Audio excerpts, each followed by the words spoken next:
Salut à tous, ici SQ9999 et aujourd'hui on va répondre à un commentaire d'un abonné, Nikolai. Comment récupérer le cours des actions en live sur Excel sans Microsoft 365?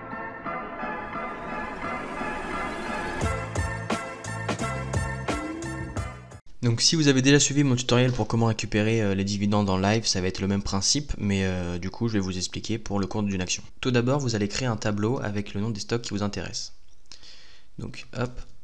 Donc le nom des stocks est le nom qui va être présent sur Yahoo Finance car on va encore utiliser le site Yahoo Finance pour cette vidéo. Donc, je vais prendre des actions américaines. On va prendre aussi des actions françaises. Et on va aller chercher un autre pays comme par exemple la Suisse. Vous allez sur Yahoo Finance simplement. Pour chercher le nom du broker, vous allez taper l'action qui vous intéresse. Donc on va prendre Nestlé. Hop. Et on voit que pour Nestlé, c'est nesn.sw. Donc hop, on va le mettre là. Ensuite, vous allez sélectionner le tout et vous allez insérer un tableau avec les en-têtes parce qu'on a déjà écrit stocks. Hop, donc ça c'est la première partie. Maintenant pour la deuxième partie, vous allez sélectionner le tableau, faire un clic droit, obtenir des données à partir d'un tableau ou d'une plage. Ça va donc vous ouvrir l'éditeur Power Query. Donc ce que vous allez voir, c'est votre tableau, donc vous allez juste vérifier que votre tableau est en texte. Normalement c'est déjà automatiquement.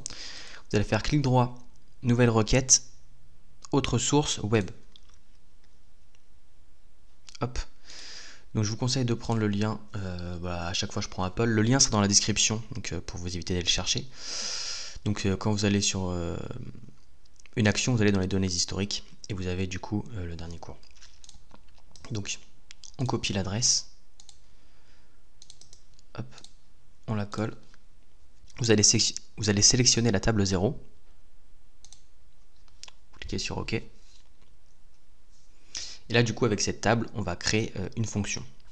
Donc maintenant ce que vous allez faire, ce qui va nous intéresser, ça va être la clôture du jour. On va tout simplement sélectionner avec Shift les 4 colonnes pour supprimer les colonnes.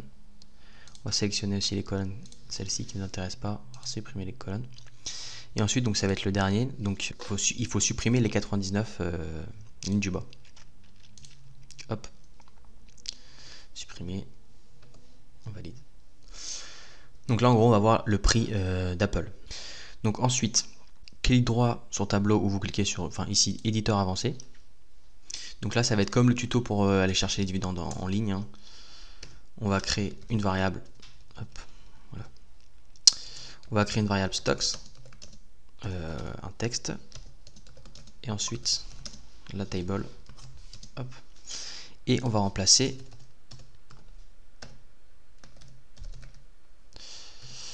Apple par notre variable.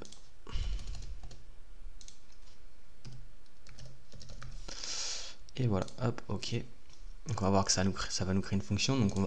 Donc ça, on va l'appeler la tab price, parce que du coup, ce sera le prix. On va retourner sur notre tableau 1, on va faire ajouter une colonne, appeler une fonction personnalisée, la fonction price. Hop, ok. Continuer. Ignorer, enregistrer.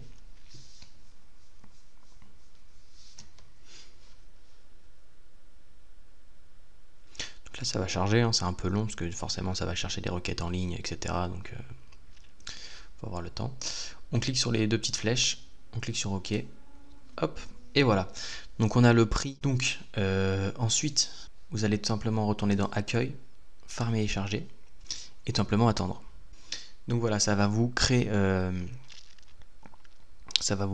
du coup un tableau sur donc la feuille 1 va être la feuille où vous allez tout simplement agrémenter vos tickers et ensuite ça va vous mettre le prix. Si jamais vous voulez changer le nom de cette colonne, vous retournez dans Price, hop, clic droit modifier, vous retournez sur le tableau 1 et là, hop, vous changez ici en Price. Voilà, hop, et tout de suite, fermer et enregistrer. Si vous voulez rajouter des actions dans votre liste des suivis, par exemple, on va prendre l'action Home Depot. Donc, on va vous rajouter juste le ticker à la suite de la première feuille. Vous allez dans les données, actualiser. Et vous attendez. Bon, c'est un peu long comme ça va chercher des données en ligne. Vous attendez tout simplement. Et voilà, ça va vous donner le prix. Donc si vous voulez en plus de ça ajouter le dividende à votre tableau, donc je vous invite à regarder mon tutoriel précédent pour comment justement avoir les dividendes en temps réel sur Excel. Si vous avez suivi ce tuto, vous savez que vous allez créer une fonction dividende. Donc vous allez tout simplement sur le tableau 1 où on a ajouté le prix, vous allez faire ajouter une colonne, appeler une fonction, vous allez tout simplement appeler la fonction dividende. Hop. Donc la fonction dividende va créer un nouveau tableau, vous cliquez sur les deux flèches, OK, exactement comme dans le premier tutoriel, Donc voilà, on va tester la fonction avec du coup en ajoutant un autre stock. Hop, vous allez voir que c'est toujours le même principe, on actualise, on rajoute le ticker dans la feuille 1, on actualise dans le tableau. Après on va voir le ticker avec le prix et le dividende. Donc si ce tutoriel t'a plu, t'a aidé, n'hésite pas à mettre un like, à commenter. Et sur ce, je vous dis tchuss!